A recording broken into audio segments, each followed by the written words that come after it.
Na Record, você ouve Gil Gomes, o maior contador de histórias do rádio brasileiro.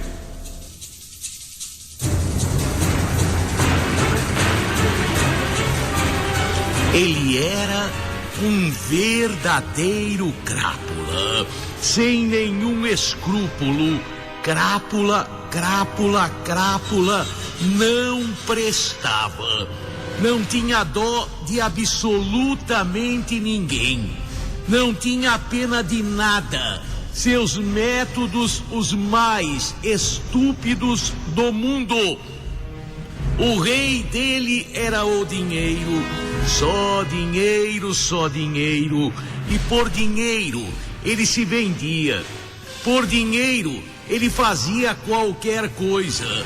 As histórias que contavam de Nilo. Nilo era um verdadeiro crápula. Crápula, crápula, crápula, crápula, crápula, e não tem outra palavra para designá-lo. Não tem outro jeito de chamá-lo crápula.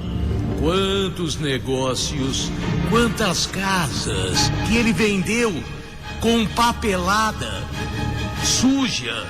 Ele sabia que não valia absolutamente nada, mas vendia para pobre. A pessoa comprava pensando que estava adquirindo uma casa para morar. Estava adquirindo um grande problema. Nem chegava a mudar para casa. Nem chegava a mudar. Ele que dizia: não tenho nada que ver com isso. Entre na justiça. Eu vendi o que tinha. Eu vendi para o meu cliente. Fale com o meu cliente. Quem é seu cliente? De quem você comprou a casa. Terrenos. Ele loteava em nome de outros. Ele loteava em locais proibidos, em locais grilados. A pessoa comprava e quando ia erguer a sua casa, ficava sabendo então que não podia. Local de enchente, ele vendia tudo, beira de rio, no litoral, vendeu terreno dentro da praia, dentro do mar. Foi assim que ele ficou rico, foi assim, e emprestando dinheiro. Ele emprestava dinheiro a juros extorsivos. Quando a pessoa ficava apurada, quando a pessoa ficava necessitada, ou procurava, e então entrava numa fria, porque pedir dinheiro emprestado para ele era se afundar, era naufragar.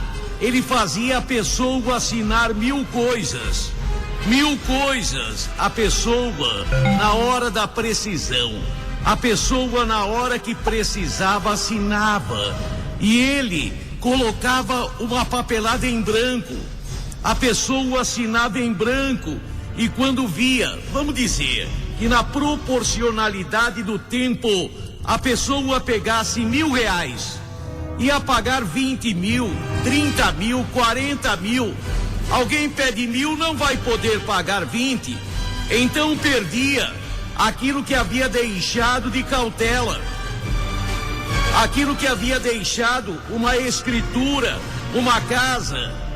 Quantas e quantas casas ele tirou de mães que assinaram para filhos pedirem dinheiro emprestado.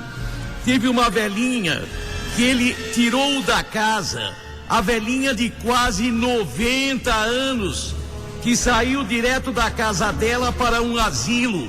Todo mundo odiava. Todo mundo odiava Nilo.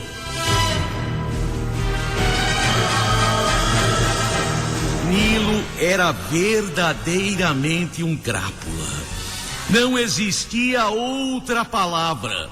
Na sua vida particular, coitada de sua mulher. Coitada de sua mulher. Uma coitada. Ele sem filhos.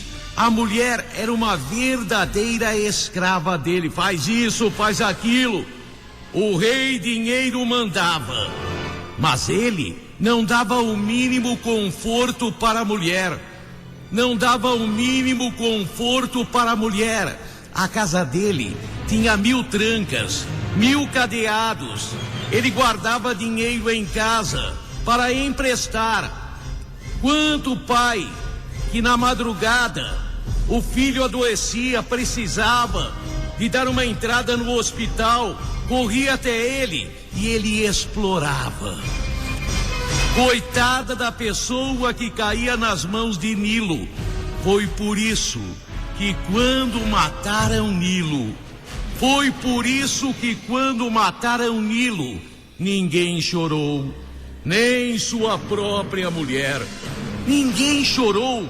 Quem iria chorar a morte daquele homem que em vida só ludibriou, só enganou, só foi o homem ruim, sempre ruim? Quem teria matado Nilo? Tinha gente que dizia: quem matou merece uma estátua. Quem matou merece uma estátua. Mas o mais importante, a polícia começou a trabalhar no caso. Não tinha a mínima pista. Um dia depois da morte de Nilo, contando a morte de Nilo, Nilo foi morto em seu escritório, dentro de casa. O escritório dele era na residência dele. Tinha cadeado para todo lado, mas foi ele que abriu a porta para seu assassino. Consequentemente, era uma pessoa conhecida, talvez e muito provavelmente alguém que devia para ele, alguém que ele ameaçou, alguém que não conseguiu pagar, algum cliente que não estava conseguindo saldar a dívida e ele estava ameaçando hipotecar ou tomar uma casa, uma propriedade.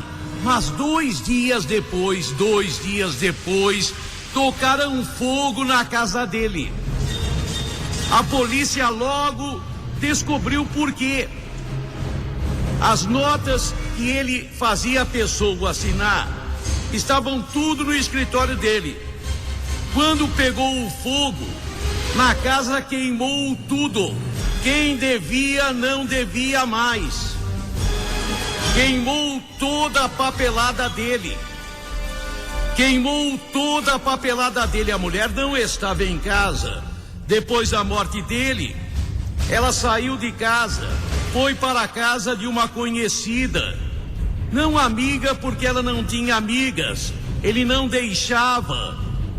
Ninguém chorou, ninguém choraria e todo mundo queria até dar medalha para quem tinha matado Nilo.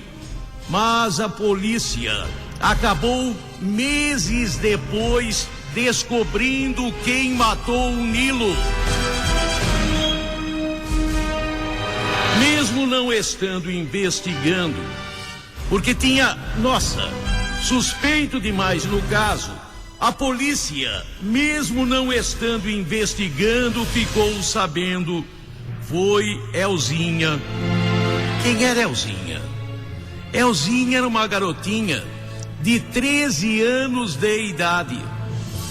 Foi Elzinha que na escola começou a contar: foi meu pai que matou o agiota.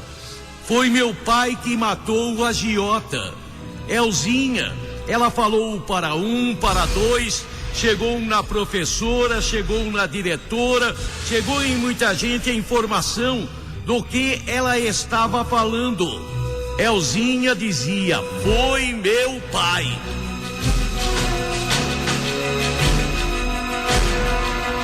A polícia recebeu a denúncia anônima.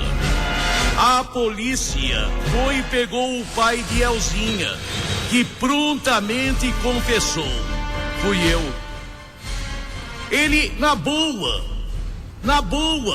a primeira pergunta da polícia, ele disse: fui eu. E contou a história. Ele havia caído nas mãos do agiota. Ele, a muito custo, com muito suor, havia comprado a sua casa própria. Morava com toda a família. Ele e seus 5 filhos. Elzinha era a filha mais velha dele. 13 anos, menina bonita, bem bonita. Ele caiu nas mãos do agiota. Teve uma época em que ele ficou desempregado, pediu um dinheiro emprestado e foi juros sobre juros. Juros extorsivos, escorchantes, absurdos. De repente, ele estava devendo para ele uma fortuna. O agiota queria tomar a casa dele e iria tomar. Ele foi pedir ao agiota e o agiota riu. Nilo riu. Você acha que eu vou fazer favor para você? Mas tem uma maneira de você me pagar. Aquele bijuzinho que você tem em casa. Que bijuzinho? A sua filhinha. Se você trouxer a sua filhinha para mim brincar com ela, eu deixo a sua dívida pela metade. Eu deixo. Ele contou que na hora quis matar o agiota, mas se controlou. Parou para pensar e bolou. No dia seguinte, ele foi e levou a filha. Levou Elzinha com ele e disse: faça com ela o que você quiser, mas antes me devolva a papelada. Antes me devolva. Nilo, naquele desejo maluco pela menina, pegou os papéis e devolveu ao pai dela. Foi quando ele sacou daquele revólver e sapecou. Ele que na confissão disse: vocês acham que eu deixaria aquele crápula colocar as mãos na minha filha? Vocês acham que eu faria isso? Vocês acham que eu daria minha casa àquele nojento? Àquele nojento? Elzinha depois comentou, a polícia descobriu, pelo que eu sei, o pai de Elzinha nunca foi pra cadeia e ninguém reclama.